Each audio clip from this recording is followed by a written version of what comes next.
message that we're conveying is to the federal government that Seattle and Washington have regulations and ordinances in place, and we don't need federal intervention here. My message is pretty simple.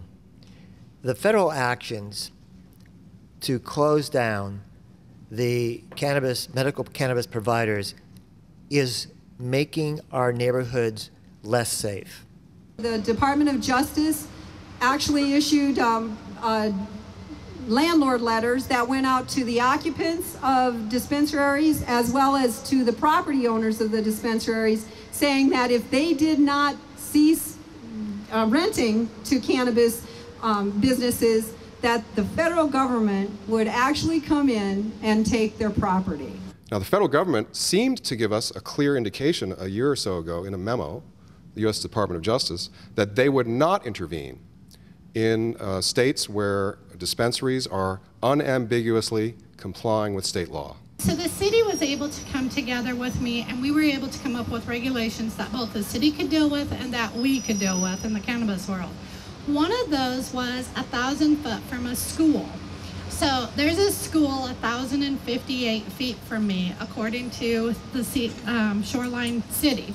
However, the DEA has their own measurements, and they did it from property line to property line, including parking lots. It's important to understand that these prohibited zones, school zones, let's just call them school zones, are only in state law as a sentencing alternative. It's a special section in the Sentencing Reform Act, so that if a delivery of a controlled substance takes place within that zone and a conviction occurs, then there is a sentencing enhancement. The federal government is making an attack on medical cannabis across the country. It's truly a death by 1,000 cuts. If they're not coming after us with the 1,000-foot rule as part of it, they're coming after us from an IRS attack on the 280E tax reform piece of it. Their intent is to shut down medical cannabis. And what we're here to say is that should be regulated by the states. The people have voted. The qualified patients that go to these dispensaries by the state of Washington are not criminals. My dad and his 3 business partners ran a company called Montana Cannabis. Together, they did everything possible to ensure strict compliance with the state laws.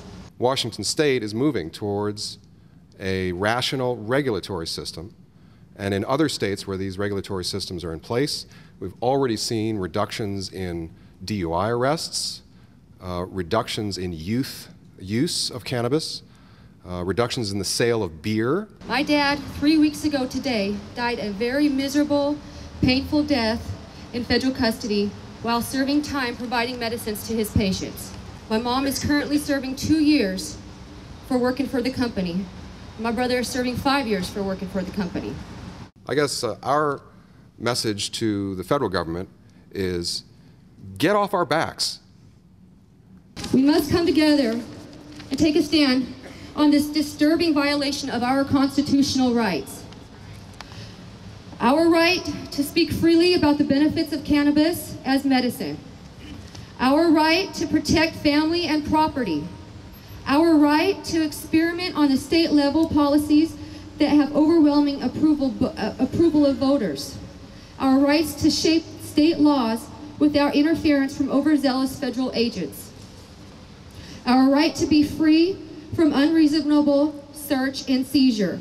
Don't let the government lock up any more of its own citizens, especially when they are not violent and are just trying to help sick people. We need to take a stand, and we must refuse to back down. Thank you.